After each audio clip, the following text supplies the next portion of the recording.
Nos conectamos a esta hora con todas las personas que siguen las redes sociales del diario La Prensa. En esta oportunidad, desde la redacción, desarrollamos para ustedes este foro interactivo que publicamos todos los viernes, analizando lo que es noticia. Y justamente desde hace 4 días es noticia la captura en Cabo Verde de Alex Saab, quien es acusado por la justicia de Estados Unidos, por la justicia de varios países del mundo, como el principal testaferro de Nicolás Maduro. Su captura tiene a la comunidad internacional en alerta y también, pues de allí se han derivado varias especulaciones. Si se logra su extradición a Estados Unidos, ¿en qué posición quedará el gobierno de Nicolás Maduro? Para analizar esta noticia, esta información en el foro de este viernes, tenemos con nosotros al abogado Zair Mundaray. Él actualmente es consultor jurídico de la Embajada de Venezuela en Colombia,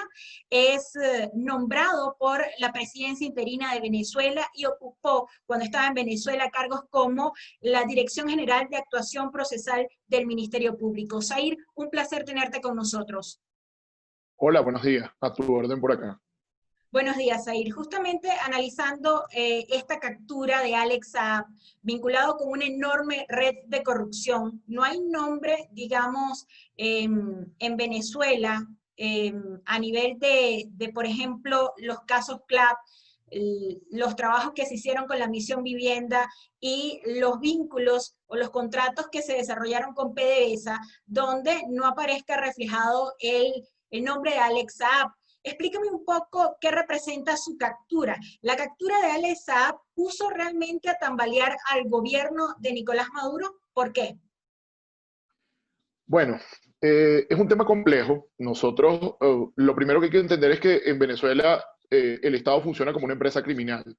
Y funciona como una empresa criminal en virtud de que la mayoría, o todos los estamentos de poder, inclusive los entes públicos, cada uno de ellos funciona como una plataforma del crimen organizado transnacional. Y eso es importante que la gente lo entienda, porque el crimen trasciende las fronteras venezolanas y por eso en la gran mayoría de los casos de gran corrupción y sobre todo de lavado de activos que se encuentran en el sistema financiero mundial, siempre hay involucrado algún negocio vinculado con Venezuela.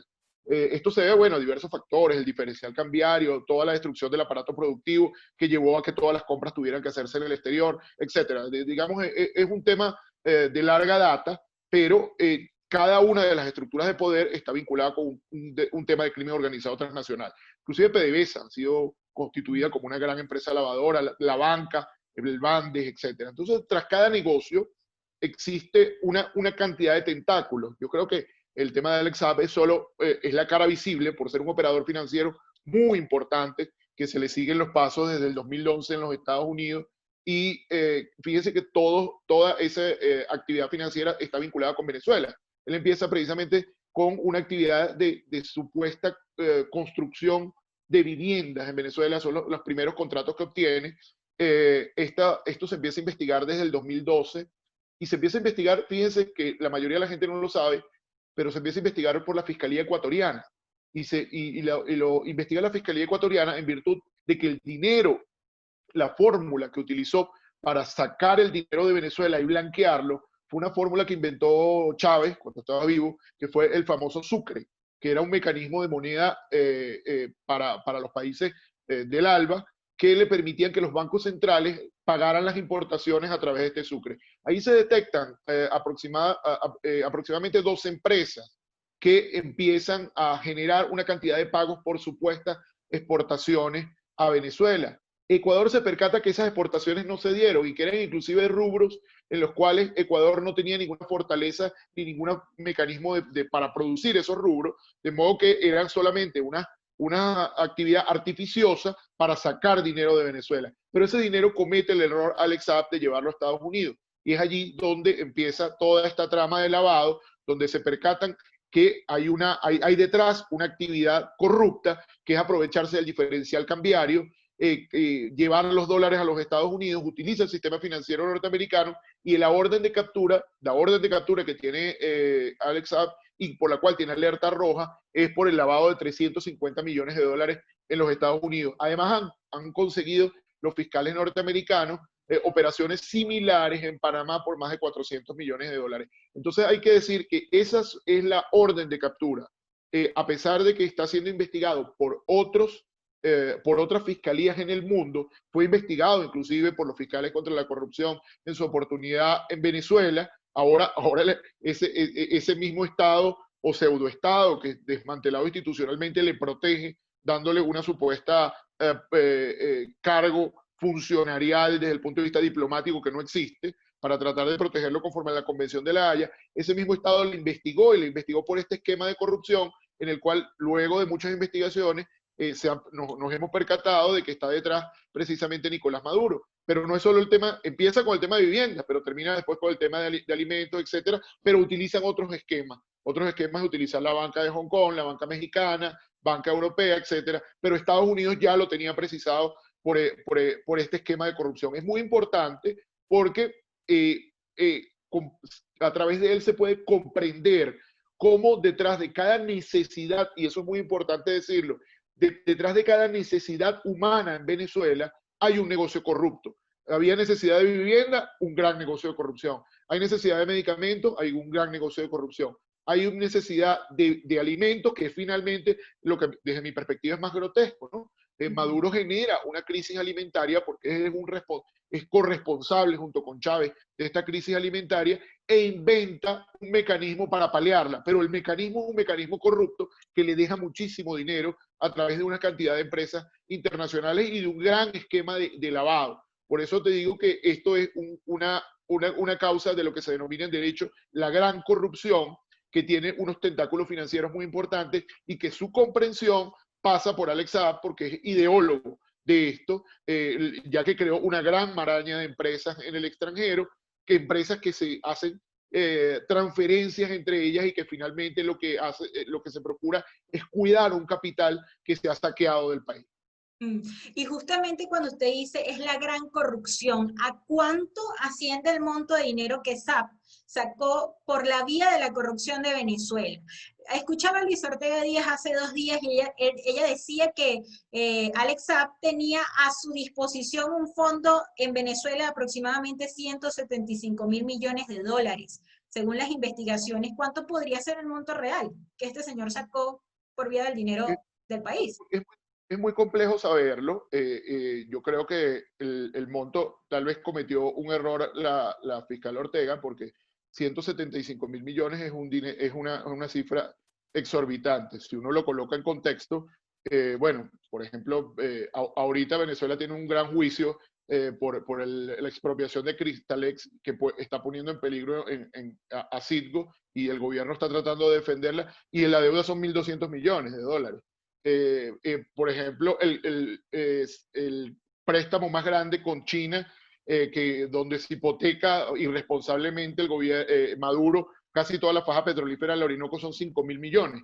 Entonces, cuando uno saca esas cuentas, te percatas que esa cifra es un poco anómala, no se corresponde con lo que puede ser, pero sí, al menos en los casos demostrados, que son el caso de Ecuador, el caso de los Estados Unidos y unos casos de otras fiscalías que no puedo mencionar por razones que se debe tener confidencialidad con esta fiscalía, pasa largo de los 2.000 millones de dólares. Es mucho dinero, el dinero que ha paseado por ahí, de lo que se sabe. Por eso es que es tan importante la captura. Esto es solo lo que se sabe, porque hay una cantidad de esquemas de corrupción que va mucho más allá. Por ejemplo, la venta de oro, de coltán, de una cantidad que son negocios oscuros. Y que es tan importante que Alex Saab vaya a los Estados Unidos, porque él tendrá que tomar una decisión que es absolutamente trascendental. Si se declara culpable, bueno, la pena será altísima por haber usado el sistema financiero norteamericano para la comisión de todos estos delitos. Pero si se declara inocente, él tendrá que colaborar con la justicia. Y la colaboración con la justicia implicaría entregar los tentáculos de todo este entramado financiero, quiénes son los operadores en Venezuela, e implicaría además conocer ese monto de una cantidad de operaciones oscuras. Recuerden que aquí estamos jugando con crimen organizado transnacional, y la delincuencia organizada transnacional, digamos, a pesar de todo lo que es de las capacidades de investigación que se puedan tener, hay una gran cantidad de operaciones que parecen lícitas.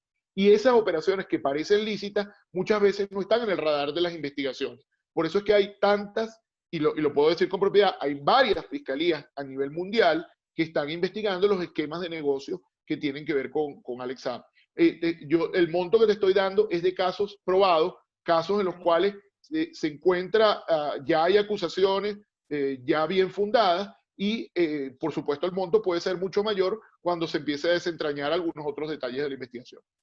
Y justamente cuando se habla de esta captura, ¿en qué fase estamos en Cabo Verde? Porque se ha desatado este debate, estas especulaciones de si él puede ir extraditado a Estados Unidos.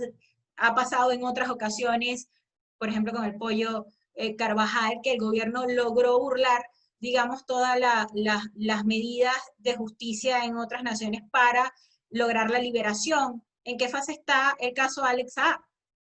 Bueno, en el caso de Alex Saab, va a haber una batalla legal. Esto no se va a resolver de un día para otro. Es una batalla legal compleja, en el cual Estados Unidos ahora tiene una carga procesal como corresponde en derecho internacional. En derecho internacional, las personas cuando son detenidas con ocasión de una orden de una alerta roja, se produce una solicitud de extradición que se debe formalizar, y el Estado requirente, en este caso los Estados Unidos, debe probar unos principios que son elementales. Primer principio, principio de identidad. Tiene que probarle ahora a Cabo Verde que el sujeto que está buscando es exactamente el mismo sujeto que tiene Cabo Verde detenido. Es decir, que el que está siendo investigado en los Estados Unidos es el mismo sujeto. Luego debe demostrar otro principio internacional, que es el principio de mínima gravedad. Debe demostrar que los hechos por los cuales están buscándolo en los Estados Unidos tienen en algunos tratados están penas más de 2 años, en otros más de 4 años, pero que tiene una mínima gravedad respecto a la punición, al quantum de la pena, porque el derecho internacional prohíbe extradiciones por delitos de bagatela o de poca monta. Eso debe demostrarlo. Luego debe demostrar, hay un principio que es de doble incriminación, debe demostrar que el hecho que es delito en los Estados Unidos también es delito en Cabo Verde, porque si no fuera delito en Cabo Verde no podría extraditarlo. Entonces son esas 3 cosas hay que probarlo. Hay que demostrar además, y esto puede ser parte de la defensa, que la persecución no es por un delito político ni un delito militar, porque los delitos políticos y militares están excluidos de todos los mecanismos de extradición a nivel mundial. Y debe haber una indicación exacta de los hechos presentando a Estados Unidos acusación o su equivalente. Esos son los principios básicos de extradición. Eso va ante un juez, y un juez debe valorar si se ha cumplido con esos principios. Si lo vemos estricto sensu decimos nosotros los abogados en estricto derecho, Estados Unidos le va a ser muy fácil demostrar esto, porque cada uno de esos principios está plenamente cumplido. Ahora la batalla entra en temas metajurídicos. ¿Cuáles son esos temas metajurídicos? Bueno, por ejemplo, van a empezar a decir que la persecución es por una razón política, por las sanciones, porque existen una cantidad de operaciones que está tratando de burlar el gobierno. Venezuela ya va a empezar a decir la dictadura de que está tratando de burlar los mecanismos que hay fijados de sanciones y que para llevar comida al pueblo, lo cual no es cierto, porque tú destruiste todo el aparato productivo y tienes una cantidad de personas, las sanciones no abarcan la compra de alimentos, pudiste fácilmente haber buscado cualquier cantidad de empresas que te provean de alimentos mientras avanza el aparato productivo venezolano, pero decidiste aniquilar el aparato productivo y hacer todas las compras a través de una sola empresa o de un solo agente, que además hay una irregularidad enorme acá, que esta persona alega el madurismo, que es un funcionario diplomático y también es contratista del Estado. El artículo 3 de la Ley contra la Corrupción es muy claro. Una persona que sea funcionario público, y un diplomático es un funcionario público conforme a nuestra ley de servicio exterior, no puede contratar con el Estado. Entonces ellos confiesan un delito en su desesperación de tratar de declararlo funcionario diplomático. ¿Y por qué declararlo funcionario diplomático? Porque la Convención de la Haya sobre relaciones diplomáticas y también sobre relaciones consulares protege con una inmunidad a estos funcionarios. Entonces lo que están tratando es de generarle una protección, como hicieron en su oportunidad con Carvajal cuando estuvo en Aruba, de decir que era un diplomático para que le fuera entregado. En este caso, va a tratar Maduro, el madurismo, de demostrar que es funcionario diplomático, y va a tratar Estados Unidos de demostrar que no es funcionario diplomático, que la orden fue legítimamente dictada, porque eso es otro de los elementos que debe demostrar, que hay una orden que es judicial y que hay una acusación o su equivalente. De modo que no se trata de una persecución cualquiera, sino que el aparataje autónomo de la justicia es quien le está requiriendo. Entonces, por supuesto, harán todo para que no llegue, porque estando Alex Saab en los Estados Unidos, va a tener que delatar, porque no puede enfrentar, la otra opción es enfrentar una pena altísima. Una persona no va a querer estar 40, 50 años preso cuando te pueden ofrecer un trato de una pena mucho menor si puedes explicar todo el entramado de corrupción que hay detrás. Así que los días por venir son muy interesantes, primero desde el punto de vista jurídico, pero también desde el punto de vista diplomático. Cómo se mueven cómo se mueve desde el punto de vista diplomático los estados, unos para tratar de que no vaya. Hay países con los cuales tiene tratos y negocios con el crimen organizado que no quieren que llegue a Estados Unidos porque no quieren que se sepa su cuota de participación en estos delitos, y hay estados como todos los venezolanos tenemos que estar interesados en que llegue a los Estados Unidos, porque a nosotros nos interesa saber que aparte de estos montos que ya conocemos que son exorbitantes, existe todo una empresa criminal que está trabajando en función del logro de unos objetivos, que es el saqueo absoluto de la República, con la excusa de suplir algunas necesidades básicas. Y usted ha hecho referencia en sus redes, e incluso en esta explicación, que el gobierno de una vez saca un comunicado a través de la Cancillería, que Alex Saab pues, es una persona de la diplomacia venezolana, que es como una especie de salvador humanitario. Pero ¿en qué errores ha caído? Tanto la defensa de Alex Saab como esta conexión que de una vez confirma el gobierno, después de haberlo negado tanto tiempo, que tenían vínculos con este empresario colombiano. Sí, bueno, desde el punto de vista probatorio están aportando, con ese comunicado están aportando un elemento adicional a quienes le investigan. ¿Cuál es el elemento adicional? La íntima relación que tiene con el poder venezolano, a tal punto de decir de que es un funcionario de Estado. Pero cometen además un gran error desde el punto de vista del derecho interno, y esto habrá que explicarle también a las demás fiscalías en el mundo que le investigan, que han cometido un grave error, que es darle dos roles que son contrapuestos conforme a nuestro ordenamiento jurídico y que de por sí constituyen delito. Entonces, desde mi perspectiva es un gran error, pero tiene como as bajo la manga tratar de que entre la protección de la Convención de la Haya. Entonces no es un error. Yo siempre he dicho que es un acto desesperado, pero que puede tener unas implicaciones jurídicas muy importantes, que hay que tratar de analizarlas en frío. No es tan sencillo, y fue algo que me imagino que fue bien pensado por parte de la dictadura en su desesperación, de decir, ¿qué es lo que más nos conviene? Lo que más nos conviene es esto. Y hay que cuidar además otros factores fuera del elemento jurídico, que es la posibilidad de que Alex Saab se fugue, de que ocurran Eso le iba a otras... decir, está en una cárcel en Cabo Verde que es de narcotráfico y tiene un historial de que se han fugado varios desde allí. Sí, pero también sabemos que Cabo Verde no es precisamente un país que tiene las mejores instalaciones carcelarias o cárceles de máxima seguridad, etcétera. Es más bien un país africano bastante modesto, con todas las carencias que tiene el tercer mundo, como nosotros en Latinoamérica, donde es muy probable que nunca hayan tenido un preso de tan vital importancia desde el punto de vista del juego estratégico geopolítico. Es muy probable que nunca en su vida hayan enfrentado a un juez, un fiscal e incluso el sistema penitenciario, tener un preso en el cual parte de la diplomacia mundial está diciendo suéltenlo, y el país más poderoso del mundo te está diciendo entrégamelo porque lo tengo investigado. Imagínate ambas presiones moviéndose sobre actores muy pequeños. Un país que es un archipiélago, que no tiene mayor infraestructura, pero que tiene que aguantar está a prueba su institucionalidad. La institucionalidad de Cabo Verde está a prueba más que nunca. No quisiera, yo me imagino que los fiscales y jueces que tienen esos casos no quisieran estar allí, porque las presiones de lado y lado que debe estar recibiendo son muy grandes, pero en este caso, si uno piensa que lo que tienen que hacer es cumplir con el derecho, si es cumplir con el derecho, Alex Saab debe ir a parar a Estados Unidos, porque no existe ninguna razón para impedir que eso ocurra.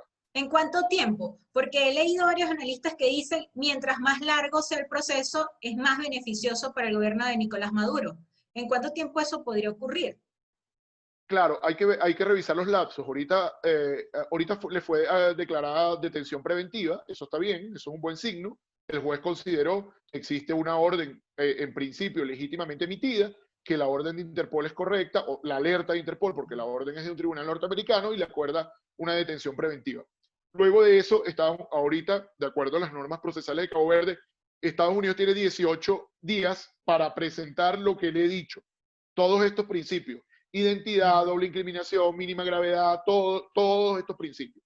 Debe presentar todos estos principios ante un juez.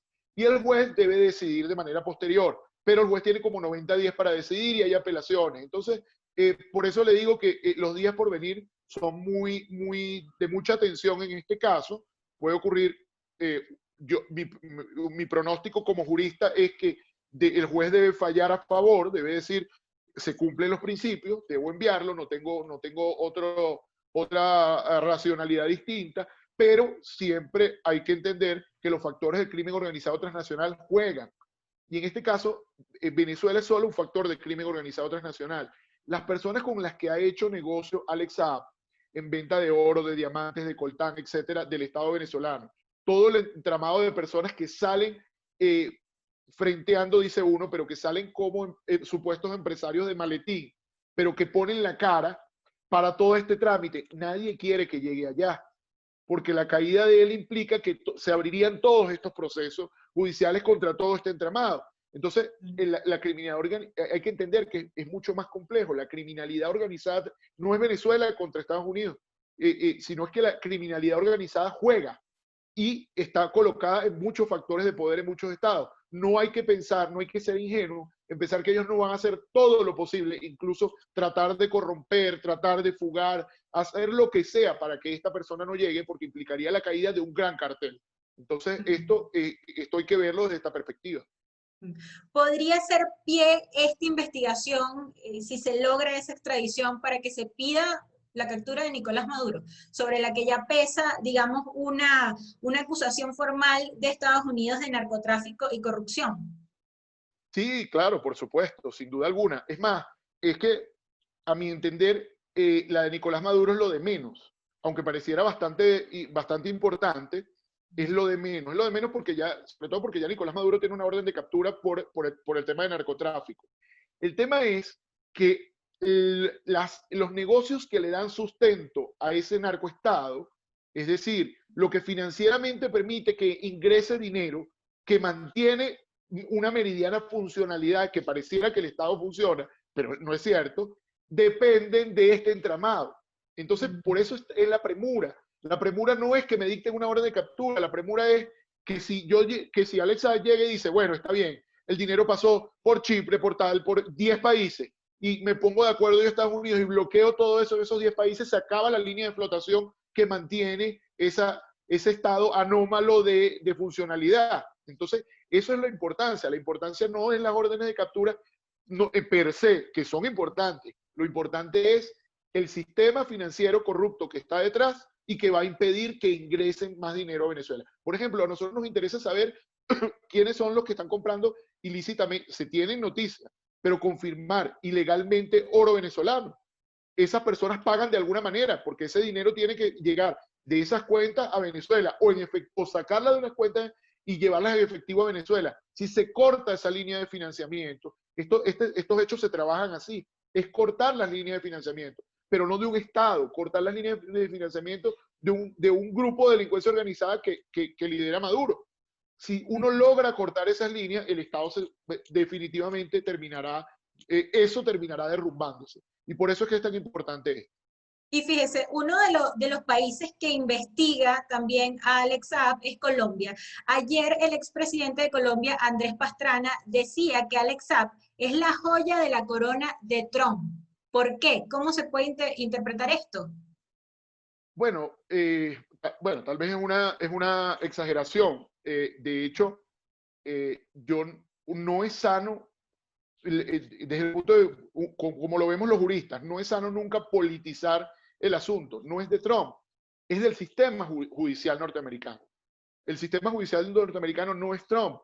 Precisamente cuando se involucra con Trump, se le da un elemento de defensa al régimen. y al mismo Alex Saab, porque se está diciendo que la persecución tiene una naturaleza política y eso es justamente de lo que hay que deslastrarlo. Es decir, no tiene naturaleza política. Hay unos delitos que se han cometido y es el sistema de justicia quien te busca. Si Trump no fuera reelecto, o sea, pongamos una hipotética situación, si Trump no fuera reelecto, pasara lo que sea, las órdenes de captura y todo lo que ha hecho el sistema de justicia se mantiene. ¿Y se mantiene por qué? Porque es un país donde hay autonomía de poderes. Entonces, precisamente yo creo que, el gran favor que se le hace a este caso es deslastrarlo del tema político. Por supuesto que a Trump le sería muy beneficioso llegar a conocer quiénes son los países que están colaborando con Venezuela de manera encubierta para tratar de mantener el régimen vivo. Eso es una ganancia política, pero al sistema jurídico internacional le conviene desarmar este cartel. Esto es como cuando se atrapó al Chapo Guzmán, pues. Claro, él decidió ir a un juicio y bueno, y fue condenado, ya lo sabemos, 3 cadenas perpetuas más 99 años. Si él se hubiese declarado culpable, hubiese tenido que echar el cuento o decirle a la justicia dónde están los dineros, quiénes son los cómplices, etcétera, y esto le hubiese permitido a quienes luchan contra el narcotráfico desmantelar esto, que es lo que se busca, en definitiva es desmantelar esto. Tiene un componente político, pero hay que deslastrarlo del componente político, hay que llevarlo a lo jurídico, y el plano jurídico es que se han cometido unos delitos en Estados Unidos y tienen que pagar. Alex Saab se lucró con el hambre de los venezolanos. Lo leí ayer, frases como de Luis Ortega Díaz lo han dicho. Dice usted que este hombre mantenía la aparente normalidad que el gobierno le dio a políticas públicas como los CLAP y actualmente está vinculado también presuntamente con la importación de gasolina de Irán. ¿Qué pasará con estas dos políticas del Estado que manejaba? ¿Qué pasará con las cajas CLAP? ¿Qué pasará entonces con ese envío de combustible a Venezuela, que digamos es como la bandera de esa flexibilización y control del país en la actualidad? Es muy interesante lo que me preguntas y te digo por qué. Porque la criminalidad, digamos, estas son personas profesionales del crimen. La criminalidad tiene una curva de aprendizaje. No cualquiera puede llegar ahorita y decir, bueno, las empresas están funcionando, yo tengo los contactos y lo hago. No, mientras consigo esa curva de aprendizaje de llegar a este punto, va a haber una crisis importante en cuanto al suministro de lo que yo venía haciendo. ¿Por qué? Porque tengo que poner a otra persona que dé la cara, tengo que poner a otra persona que firme, que esas personas existen. Y si alguna particularidad tiene el crimen organizado es la fungibilidad de las personas se cambian, pero hay una curva de aprendizaje. Y esa curva de aprendizaje, en esa curva de aprendizaje está ahorita el chavismo, en ese dilema. Tiene que poner al frente a otras personas que hagan este manejo. Y por eso lo cuidaban tanto, porque no se puede negar que el tipo es un operador financiero que ha puesto la cara y ha sabido llevar estos negocios ilícitos. Pero hay una curva y estamos en esa curva. Ahorita deben haber escogido ya quién se pone al frente, quién retoma los contactos, porque hay que retomar los contactos y generar relaciones de confianza. No es que llegué yo en nombre del Estado con un oficio, una comunicación, mira, ahora yo soy el que voy a hacer. No, tengo que generar una cantidad de relaciones de confianza que me permitan, ¿y cómo lo vas a hacer? ¿Cómo me vas a pagar? ¿Cómo me vas a traer mis lingotes si me estás pagando así? ¿Cómo me vas? Entonces, en ese problema, ese es el gran dilema en el cual se encuentran ahorita. Pero lo están haciendo porque así funciona la criminalidad organizada. Quienes hemos estudiado esto por años, sabemos que la gente se cambia, pero hay una curva de aprendizaje que trae una crisis. Y ahorita están en plena crisis de saber quién se pone al frente de esto. ¿Tendrá algún peso entonces lo que pueda hacer Rusia, China, la misma Irán y Turquía en esta investigación? Lo va a tener, y lo va a tener, y por eso a lo que me refería, los jugadores o los miembros de la delincuencia organizada transnacional también juegan.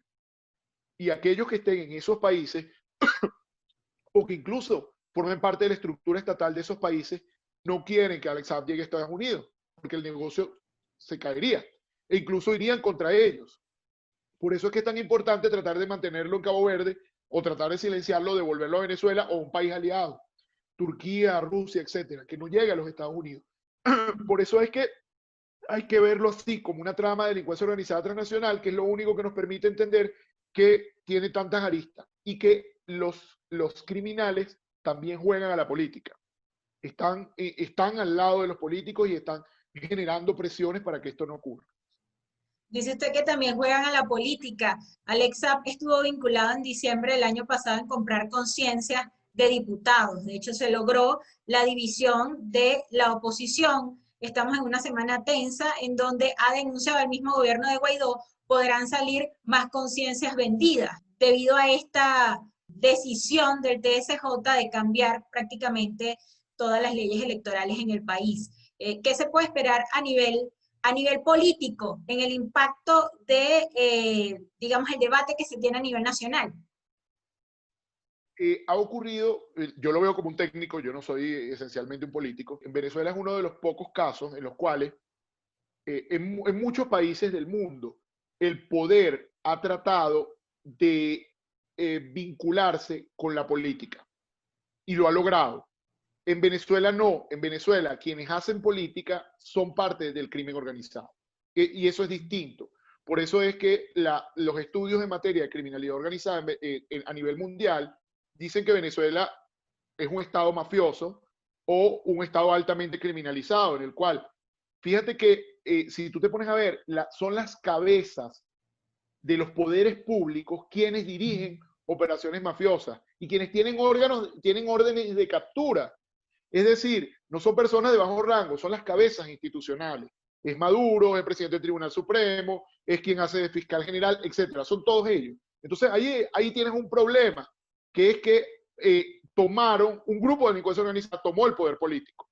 Y al haber tomado el poder político requiere corromper o que todo el mundo trabaje a su usanza. Y por eso es que corrompieron a los partidos políticos, por eso es que toman esta cantidad de decisiones que finalmente acaban con la democracia, porque es que el único resquicio que quedaba desde el punto de vista democrático era la Asamblea Nacional. No es acabar con la Asamblea Nacional, la gente tiene la ingenuidad de que es acabar con la Asamblea Nacional, es acabar también con el sistema de partidos y finalmente imponer los partidos únicos, como funciona en Cuba, como funciona en muchos países donde hay elecciones, pero hay un partido único que es el que concentra el poder. Finalmente, fíjate que votar por cualquiera de estas tarjetas que han cambiado es votar por el chavismo, no es algo distinto. Es el chavismo quien está detrás. Entonces, te puedes poner de multicolores, te puedes vestir de ponerte la franela de Voluntad Popular, de Primera Justicia, la que te dé la gana, pero finalmente es el chavismo quien está manejando los hilos del poder, el chavismo que es delincuencia organizada a su vez. Por eso es la complejidad del caso venezolano y por eso ha costado tanto sacarlo, porque es un caso que no es solamente política, es criminalidad organizada haciendo política. Ok, doctor Zair Mundaray, culmino con esta pregunta. Detienen a Alex Saab, se entrega el pollo, caen los sobrinos Flores y el gobierno sigue con sus negocios. ¿Podrá Maduro y sus aliados más que la justicia internacional? Fíjate, hay algo muy interesante. La justicia internacional está a prueba con el caso venezolano. Es decir, nunca ha enfrentado la justicia internacional una organización criminal tan potente. Esto es mucho más potente que el cartel de Sinaloa, que todo lo que haya enfrentado antes, que la mafia rusa, etc. Porque tiene vertientes de todo. Y tiene vertientes de todo por algo que pareciera una bendición, pero desde mi perspectiva es una desgracia para Venezuela, que es la riqueza de todo lo que tiene en el subsuelo. Mientras tú tengas ahí petróleo, oro, coltán, todo lo que tengas, habrán gente queriendo hacer negocios al margen de la ley. Entonces, la justicia internacional está a prueba. Si falla en el caso venezolano, por los temas de derechos humanos, de corrupción, de lavado, habrá fallado para el resto del mundo y tiene que reacomodarse y tiene que venir una profunda reflexión. La reflexión es, ¿estamos en capacidad de verdad de perseguir estos narcoestados, estas organizaciones criminales? Y si la respuesta es no, ya el mundo no es seguro. O sea, realmente fallamos como el mundo, todo lo que se construyó falló. Por eso es que estamos a prueba y lograrlo tiene unas implicaciones muy importantes, que es esa expectativa que tenemos frente a la ley. Es decir, la ley se cumple. Yo apuesto a que se va a cumplir. Eso, bueno, mi formación es jurídica, no tengo otra forma de pensar. Debo apostar a que se va a cumplir, pero entiendo que esas son fuerzas muy importantes y que los sistemas a veces, desde mi entender, son ingenuos. Creen todavía en la buena fe de muchos estados. Y Venezuela no es un estado gobernado bajo el poder de Maduro, no es un estado de buena fe, es un estado que siempre hará trampa. Y el comunicado de Arriaza es la principal trampa. En el primer acto jurídico del caso es una trampa, es montar una trampa. Y eso los estados a veces lo ven de buena fe, a lo mejor el Estado está creyendo que de verdad es un agente diplomático y no se pasea por toda esta disquisición técnica que hay. Muchísimas gracias al doctor Zair Mundaray, consultor jurídico de la Embajada de Venezuela en Colombia, exfiscal del Ministerio Público acá en Venezuela. Un placer haber contado con su análisis y de esta manera nosotros llegamos al final de este foro interactivo desde la redacción. Los acompañaremos próximamente en otro tema que se requiera de análisis con especialistas. Muchísimas gracias. Anus Katey los acompañó en este foro interactivo del diario La Prensa de Lara.